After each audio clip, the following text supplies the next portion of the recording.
cover, Jackie, now a polar bear, but still covered in cybernetics, hurtles through the sky, trailing Technicolor fire. Around them, we can see faces projected against the rainbow flames. William and Darren turned away from each other on one side, Piero looking terrified on the other. In the top left corner of the page, we see Debbie Diabolos, dressed like Kiefer Sutherland from The Lost Boys. And in the bottom right, Frederick and Furness staring across his desk at a folder full of photographs. In the margins, large block lettering presents several questions. What awaits Piero at the end of their teleportation? How will Jackie survive re-entry? And most importantly, issue 30. Where is Todd Roman?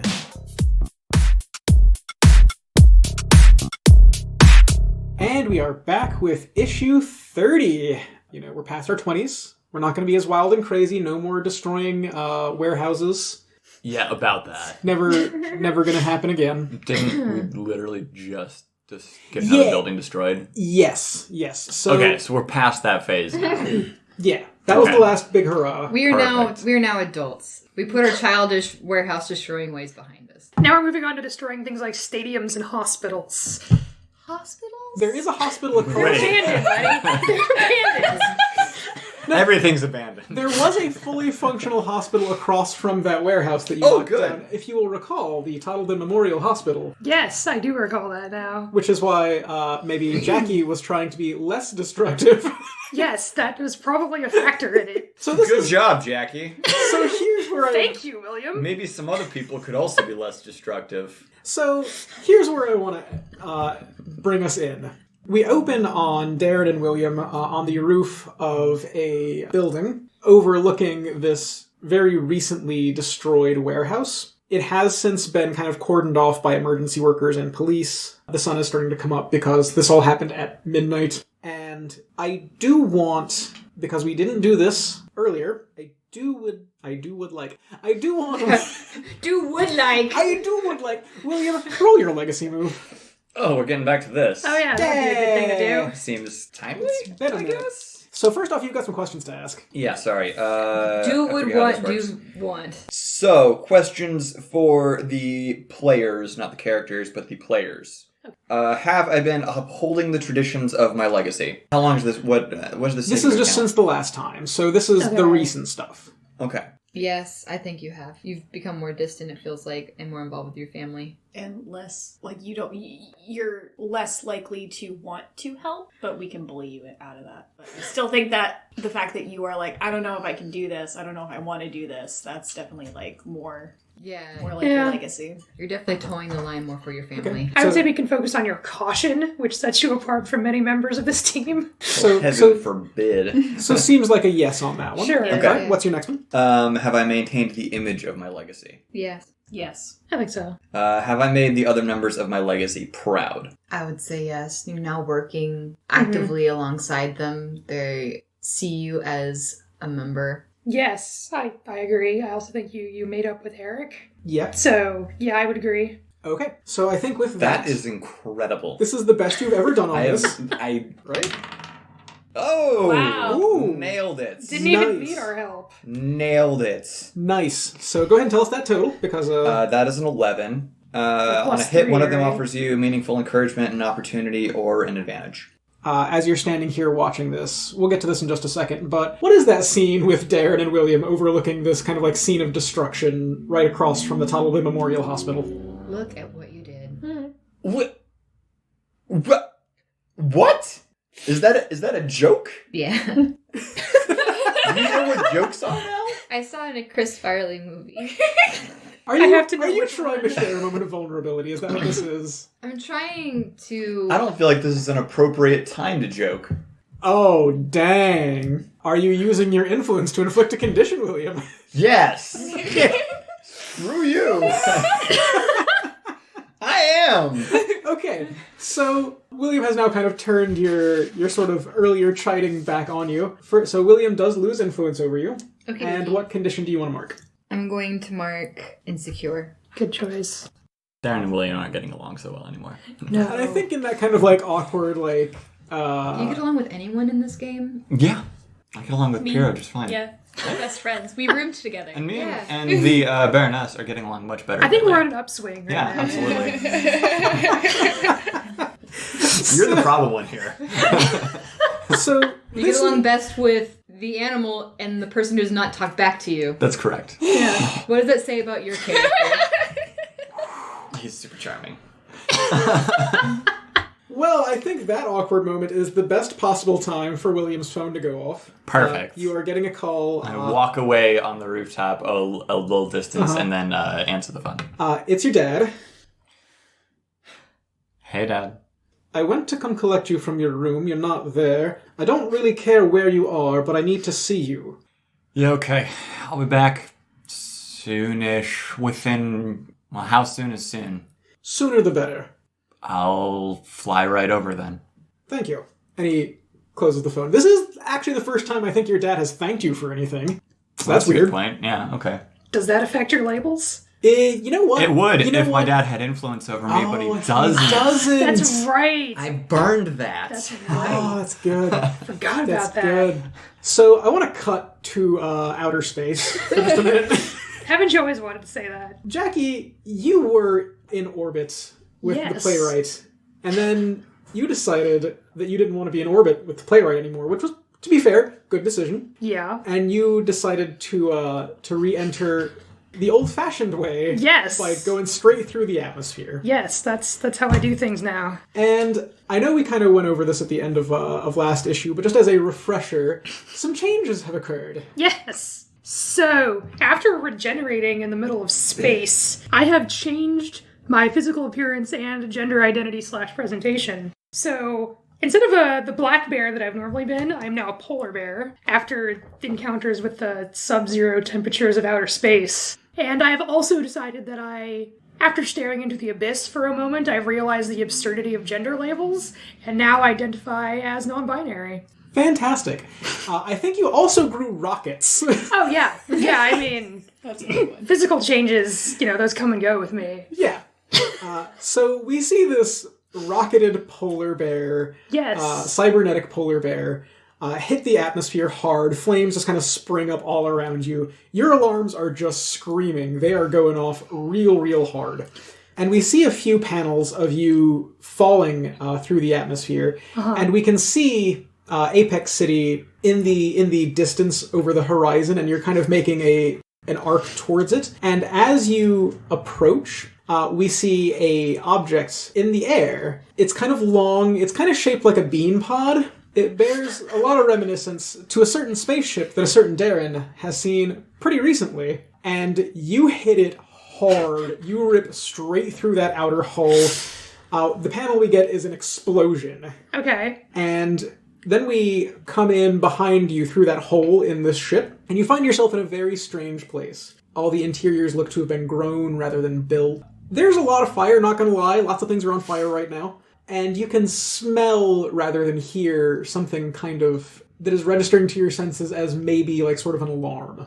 Like it's giving off like an alarmed pheromone. Okay. What do you do? I'm gonna look around. Okay. I need to assess this situation. I think that's probably a good idea. I mean, I got an 11, so that brings me down to... It's plus superior, right? Okay, well, it still brings me down to a 9, but... all right. So you get one of those questions off of that assess the situation list. What would you like to know? Probably what here is in the greatest danger. First the ship, because as you are taking a moment to look around, your internal readings are still registering that you're falling. So you hit this thing, and it is beginning to crash. I see. So I've crashed the ship. It is going to crash probably in pretty short order. And you can see at one end of a long corridor, a door just kind of like slurps open.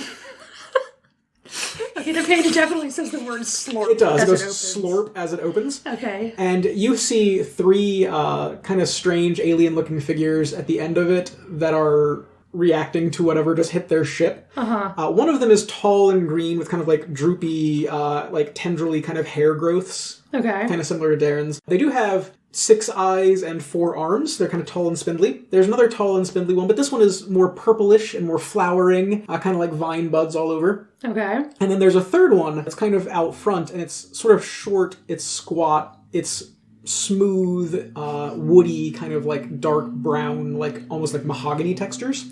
Okay. And they see you, and I think that panel is one of them yells something at the others in a language that you do not understand, and then another one points at you, and then the little brown walnut one shuffles back on its haunches and springs forward at you like a cannonball. Okay. So I want to pause right there for a sec, and I would like to cut to Piero. Hello. You were in a warehouse, and then you decided not to be in a warehouse. Don't want to be there anymore. And when you teleport, first off, what does that look like on the page? Because we haven't seen this. The last time you did it, you just were hidden behind Horus. Yeah. So what does it look like when you teleport? What color is the mask magic? Is it blue or purple? Purple. Okay, I think just like purple, like a lot of purple, and then I'm just gone. Okay. Nightcrawler poof kind of thing.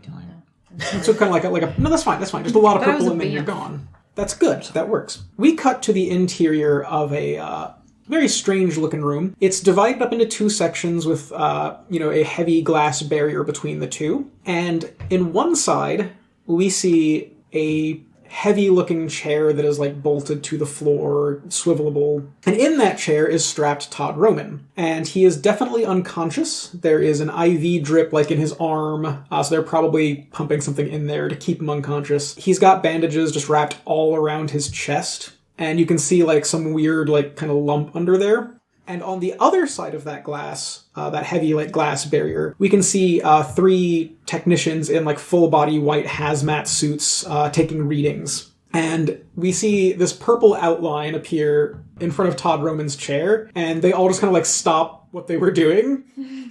And Piero, you pop in the middle of this. And the first thing that you notice is that your ears just pop immediately. It's like changing altitudes, like going from very high to very low really, really quickly. And secondly, it is absolutely freezing in here. What do you do? I would like to wave to the technicians, and then... You wave at the technicians, and one of them immediately slaps a red button. Great!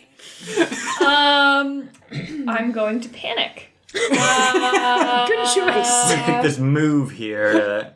Panic. Yeah, that's my move. Now we roll. So tell me what you panicking looks like. I think I just make a little box around me and Todd. Okay. And hope that works, I guess. Sure. I'm not going to make you roll for that one. So you make a little box around you and Todd. That technician hits the button, and you can see there's, kind of like the intervening door between the two sections of this. Sure. A big heavy metal plate slides down over that. Yeah. And you can definitely hear like an alarm starting to go off. Great. I will say your box is helping you because this room is now being pumped full of a pretty nasty looking yellow gas. Okay. So you are protected from that. Okay. For the moment. Okay. All right. Can I charge up my burn? You sure can. Okay, and it's roll plus conditions. Plus conditions marked. Okay. Which I think you I have have 4. So okay. Okay, that's an 8. Okay. Plus the condition. Yeah, plus the conditions marked. It's an 8. Okay. So what does that happen on an 8? Mark a condition. Okay. You have marked your 5th condition. Cool. So just don't mark another one. Okay, I'll try. Because it's only if you can mark a condition, if you have to mark a condition, what you can't. Yes. So you are. We've been here before. What is your last condition? Insecure. Okay, that's probably a fitting thing. That Yes. makes sense. And run us through, because it's been a while since you've done this. What does it look like when you charge your burn? My mask glows a little bit and it kind of floats around my face. Yeah, it kind of like Yes. floats out in front of your face. Yeah. Yeah. And you can definitely see, like, because it has been starting to crack lately, because it's been through a lot. And you can see those, like, spider webs just starting to widen as you charge this up, as you mark that condition. Great. And it says, "Whatever you're going to do, Piero, do it quickly." So I'm going to leave you there for just a second. Great. Now, as William is flying off, are you even going to say goodbye to Darren at this point? Or are you just going to fly off the roof? Apparently we're in the middle of a fight. So no. Okay. I'm just going to jump off the roof, and she'll just see, not even with a demon, just straight up and just William just disappear off the Jump roof. off the roof. Yep. And like portal or... Yeah, I guess I'll portal over. Okay. So- I'm not going to make you roll for that. You're in no immediate threat. You're just doing this to show I'm off. just being dramatic. Yeah, you're just being extra. So that's fine. So William jumps off the roof and disappears. Darren, what are you up to? I think I would stay for a while to talk to the cleanup team that's there. You okay. said that there's like, it's Yeah. cordoned off and Yeah. people are there to like investigate. I think I would stick around to address questions or concerns or explain Someone what should happened. probably do that, yeah. Or at least what I saw happen. Okay. Are you just gonna go down and talk to them, or? I think I would be sticking around. I think they would know that I was a part of it. They wouldn't I mean, you're I on a would rooftop right now, so I'm asking, are you approaching them? Yeah, I would float down and be there to ask questions or concerns or things like that. So as you float down, I think there is an officer that you recognize from going around with Darren. This is an old partner of his. Her name is Monica Cabo. Oh, okay. Monica is a Japanese-American woman. She is in her mid-30s, and she is very much about the job. So as you kind of float down, she looks over, she waves at you, and then kind of waves you over, because she knows what you're about. Yeah. What's up? I would try to explain what happened. We came looking for a missing person, Todd Roman, who is in videos on your webs. And then we arrived. He was not here. And we were attacked by shadow creatures. I did not see a way out of it, so naturally I burned down the building. That makes sense. She kind of stops writing at that point. And I'm like, okay, yeah, naturally, sure. Makes sense to me. And I want to flash forward a little bit because, they're going to keep you around for a little bit to kind of follow up questions. Yeah, I would say that Piero disappeared. My friend, do I know of your name change yet? Can I still address you as Baroness? Okay. Baroness vanished. We still didn't find Todd Roman. Yeah. Over all that detail. Yeah. So Monica takes your statement, and eventually you are let free to go home. On the way home, so you're probably about halfway there. Are you just walking? Are you flying? Where are you at? I would be floating because I'm feeling very down about myself. It's been a while since I've asked this question. What's your ringtone? Oh, it was Avril Lavigne. Okay. I don't know if you remember that. Is it still? Yeah. Okay, haven't changed? we can change to a different Avril Lavigne song. I just wanted to make sure it hadn't changed. No. It's been a year. Yeah, I can change it. Let me think. Some of Avril Lavigne's greatest hits. Because there was Skater Boy. I think that had... It might... What? What the hell? What the hell? That's a... Girlfriend. Okay. It is now, hey, you, I don't like your girlfriend. That is weirdly appropriate because you are receiving a call from someone that you met recently. It's Debbie Diabolos. Hey! But I thought you liked Debbie. I do. That's why I went, yay. It's good because she's not my girlfriend. I thought you're the human one here. You should know what yay means. So yeah, you're getting a call from Debbie. Okay. Are you going to pick this up or are you just going to let her go? I'm going to pick it up. Okay. Are you going to say anything? Oh, yes. I would pick up and go, good morning. Good morning! So I was thinking, and I know you're starting school soon, and you probably don't have a lot of school clothes, and I was going to see if you wanted to meet me at the Gillencourt Mall to get you set up. Set up? Yeah, with new school clothes. Setting up school clothes? You gotta look good for your first day at school. You can't just go in your, police uniform. Everyone's gonna think you're a cop. Is that bad? Yeah, kids don't really respond well to that. There. Okay, so look, I'll be at the Gillencourt Mall at noon. Meet me at the food court, and we will glow you up. Glowing, got it. So you dress in light bulbs. Yeah. I'll use my glow-in-the-dark cells to go. Bioluminescence? Yeah, bioluminescent plant showing up to the food court mall. We don't necessarily need to, do the whole... But there's clearly an 80s music playing in the background as we have this montage, correct? Yes. Oh, yeah. I was actually going to ask, what are you wearing to the mall? I think I would just go straight there, still smoking, still dirty, So hello! So you get there a little bit early since she was wanting to meet you at noon, and this is, just morning. You get there, eventually Debbie meets you at the food court, and you are definitely still in your, cement dust covered. Yeah. Oh my god, this is Bits the of best. wood still, caught in the tendrils, smell like smoke, yeah. And she does the whole, hand to the forehead thing, oh, we are gonna fix this. Debbie. I do want to get a couple of quick scenes of, quick, would you say? Right quick, would you say? He didn't say it. He's that doesn't count. You put words in his mouth.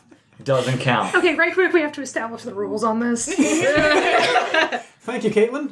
Shout out.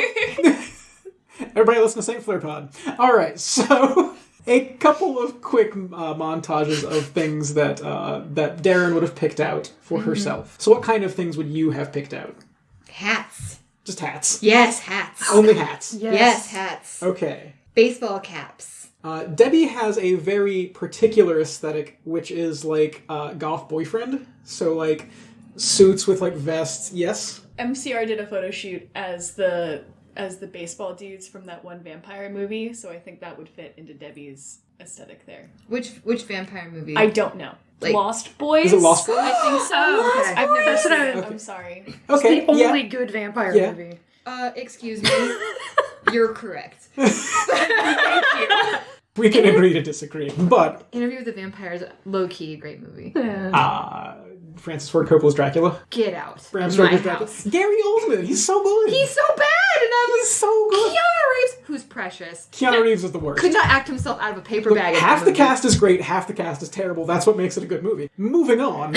You don't understand the word great at all, do I you? do. I I also agree. love The Apple, which is history's most wonderful musical, and someday I'll Let me inflict it borrow that. on most of you. So Debbie Maybe. Diablos wears goth Yes. boyfriend MCR styled clothing. So that is the kind of things that she is trying to like fit you into. Yes. That is not Darren. And I would like, if I may, because last year was the year of dressing up William, to dress Darren Nice. by committee. Nice. So, who has an article of clothing that Darren should end up wearing as they leave with like bags full of clothes? Well, were Jackie there, she would definitely want Darren, because Jackie likes Darren as she is. Mm-hmm. So Jackie would suggest you buy all those hats. Thank you, Jackie. So tell me one hat that Darren is wearing as we get the scene of them leaving with some bags. Okay, so there is definitely a giant cowboy hat in there. Okay. With rhinestones. Okay, so Darren is wearing a giant cowboy hat with rhinestones. Fantastic. Anybody else?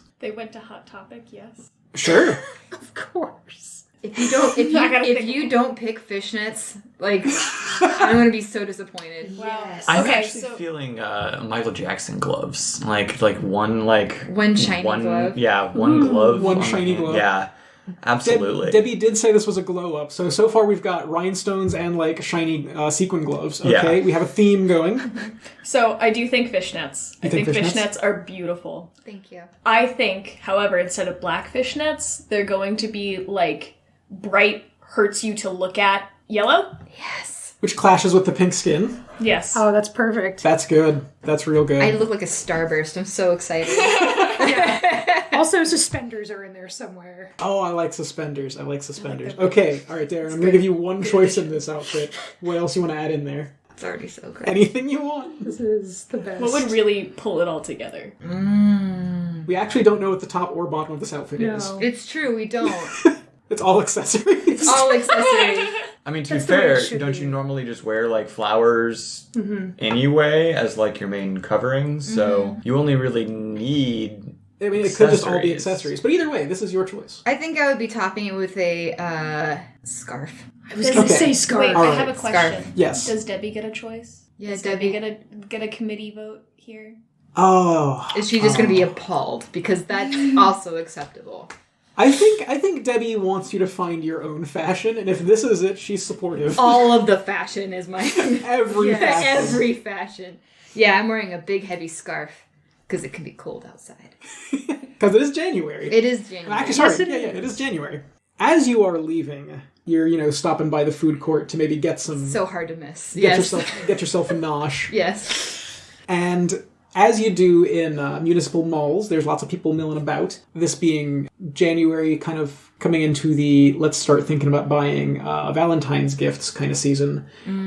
There are jewelry stores all over the place. And you hear an alarm go off at one of them and the sound of breaking glass. Oh no. What do? I'm going to respond like a hero. Okay. Yeah. I'm going to see if there's security officers. Like, are they heading towards the sound? Is there any, like, mall security? Yes. So, okay. Okay.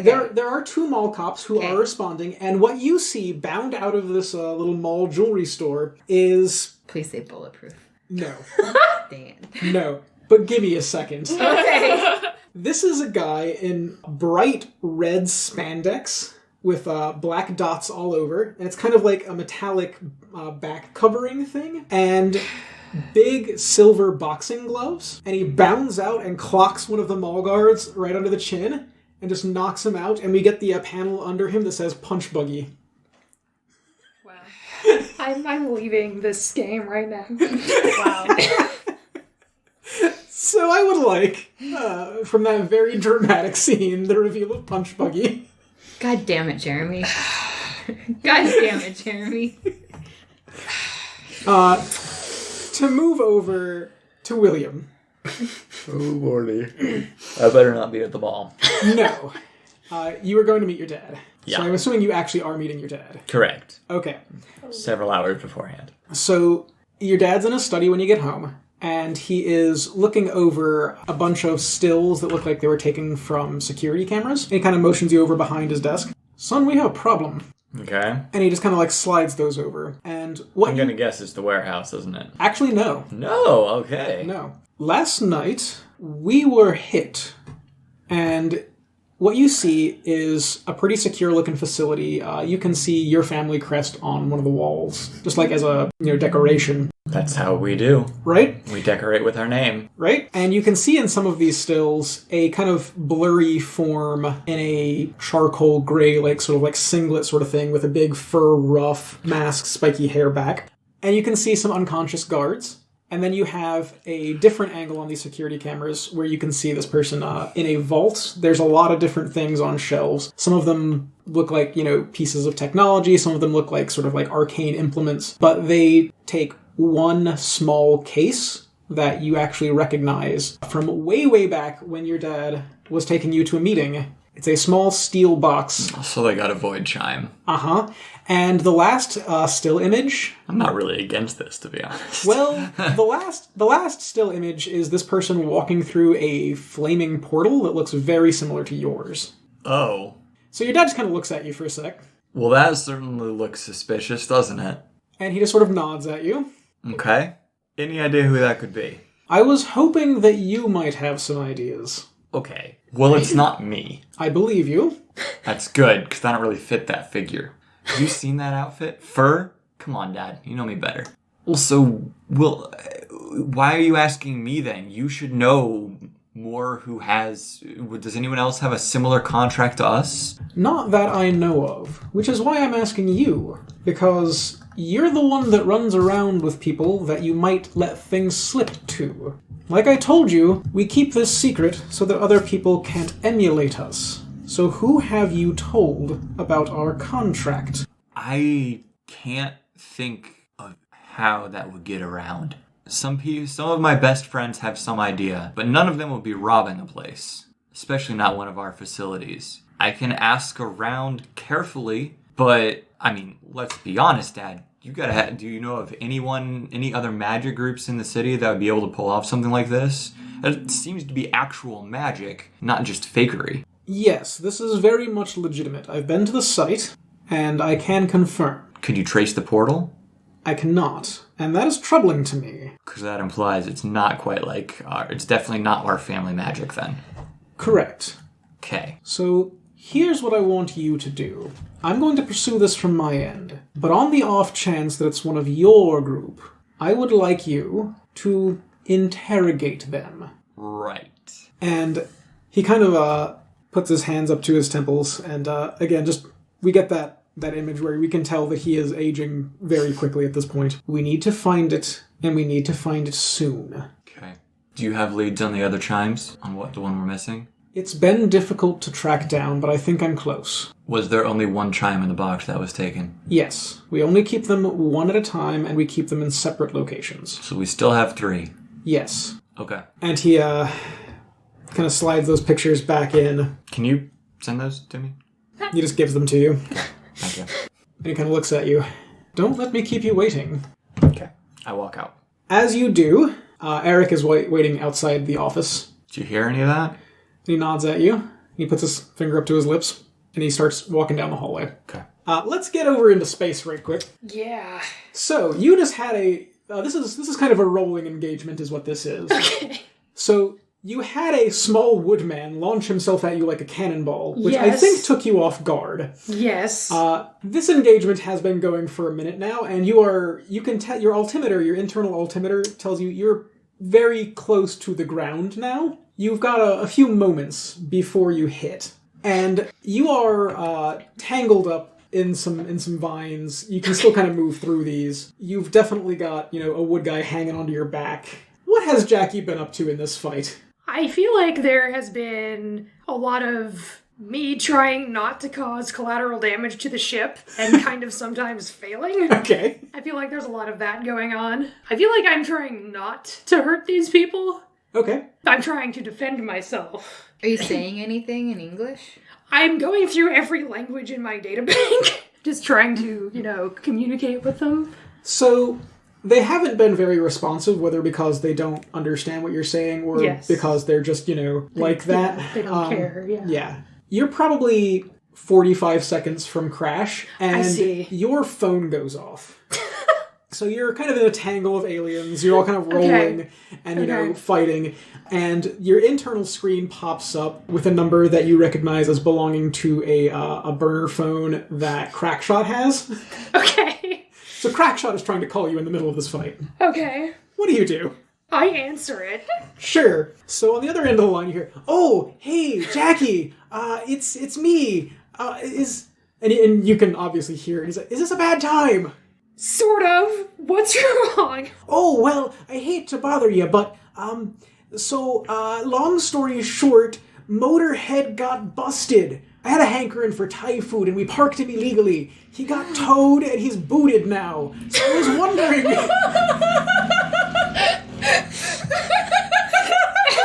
How does that even work? "So I was wondering if you knew anyone in the police department that you could maybe pull some strings with." And that's the point that the ship crashes. I would like you to roll to take a powerful blow. That's an 8. Okay, so pick one off of that list. I don't have any teammates. You do not. But you could try and yell at Crackshot. That's true. You have influence over Crackshot. So you That's could inflict a true. condition on him. I could inflict a condition on Crackshot. That seems to make the most sense. Okay. Yeah, but I'm just going to take 2 conditions. You can say, okay, what are you going to take? The spaceship crashed, so I'm going to be angry Solid. and probably, I'm going to say insecure. Okay. So we get a couple of panels of this kind of like bean pod looking ship crashing into the woods just outside Apex City. And we see a sign that says Oda National Park. And it crashes halfway into a pond and halfway out. And it's on fire. And you don't know exactly what happened to the other 3 of these people that you were tussling with at this point because you get thrown from the ship. Okay. And kind of skipped a couple of times. When you come to, you can just see this burning ship a few hundred yards away from you. What do you do?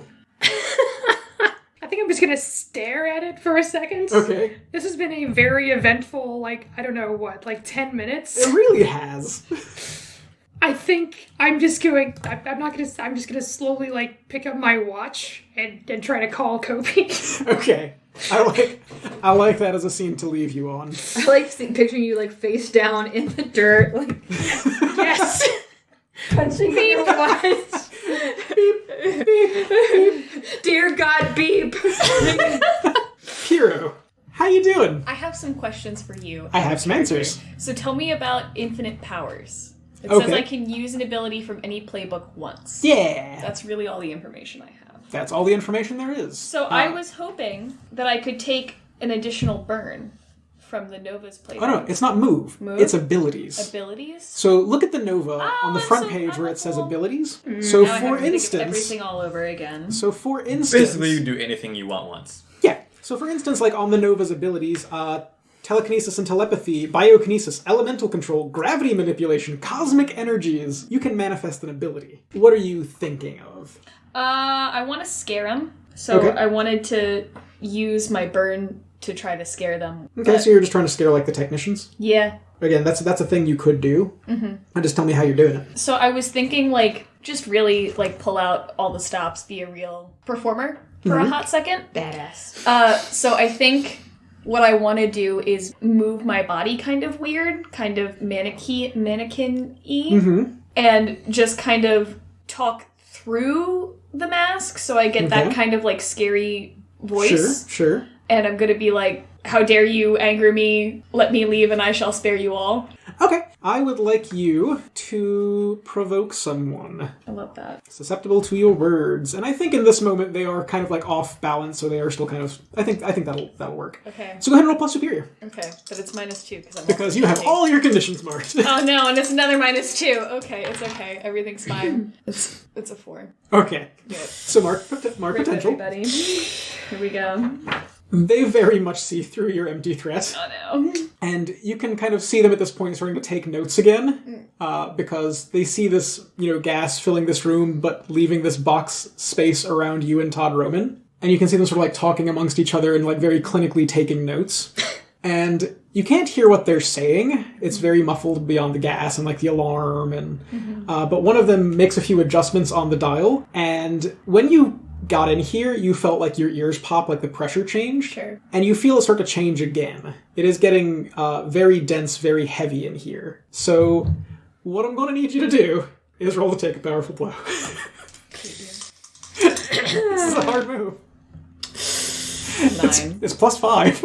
Yeah. Because all your conditions are marked. It's a 14. Okay. So on I a... don't even get to mark potential. Nope. It's hurtful. So on a 10 plus, you have options. You can either remove yourself from the situation, flee, pass out, etc., lose control of yourself or your powers in a terrible way, or pick 2 off of that 7 to 9 list. Which I don't think you actually can right now. Let's lose control of my powers. In a terrible way. Yeah. Okay. I think the way this works out is that as you try your best to scare them and it just obviously doesn't work, you hear your mask say, "Piero, this is not the time for playing around. Let me assume control for just a moment." Sounds good. And it wraps around your head, and you black the hell out. Nice. We get a couple of panels that are intercut, like scenes of walls and control panels, the ceiling at one point, and we just see various sound effects that say like squelch and crackle and blah. And next thing you know, you and Todd Roman are just up on the street in an alleyway. Worked out. You recognize this alleyway. You've been here several times. What is it with this alleyway? Todd is still very unconscious, and your mask is gone. Oh no. And we will see you next issue.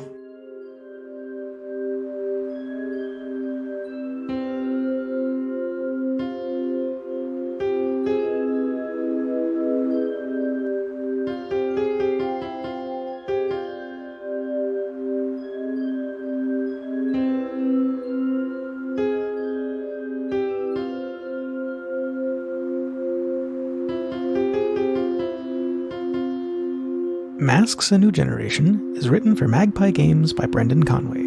It is made of polar bears, secret labs, and abandoned warehouses. Buy it with your money, and then tell Magpie how much you love it. The Baroness is played by Christina. Piero is played by Lenny. You can find her on Twitter at 1-800-TODD. William Infernus is played by Jordan. Darren is played by Nan. Find her on Instagram at Nanjitsu. Apex City is GM'd by Jeremy, who also writes the music and edits this podcast. Our album art was provided by Ash Brandt. Find them on Twitter at Cinder_Brandt, on Instagram at Brandt.ash, and on Tumblr at Kimmins. Find us on Stitcher, iTunes, Spotify, or wherever fine podcasts are sold. Follow us on Twitter at Apex City Cast. Thank you for listening, and we'll see you next issue.